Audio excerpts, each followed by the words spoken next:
नमस्कार सगळ्यांना, the kitchen मेन्यूमध्ये तुमचं स्वागत आहे। आज काही टिफिनचा व्हिडिओ नसल्यामुळे आज मी तुमच्यासोबत शेअर करणार आहे सोपी अशी एक भाजीची रेसिपी।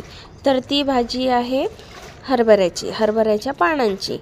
तर मी घेतली आहे कढईमध्ये टाकलं आहे तेल। तेलात आहे लसूण छान असा लालसर परतून घ्यायचा। त्याच्यामध्ये घालायचं कांदा, थोडंसं मीठ कांदा मुरण्यासाठी आणि छान उलटपालट करून छान असं परतून घ्यायचं आहे। कांदा गोल्डन ब्राऊन होऊ द्यायचा आहे, परत खालीवर करून घ्यायचा आहे। आणि भाजी काय धुवायची नाही आहे, कारण त्याला स्वतःहून पाणी सुटतं। भाजी धुतली तर त्याची आम सगळी निघून जाते, त्याची चव लागत नाही।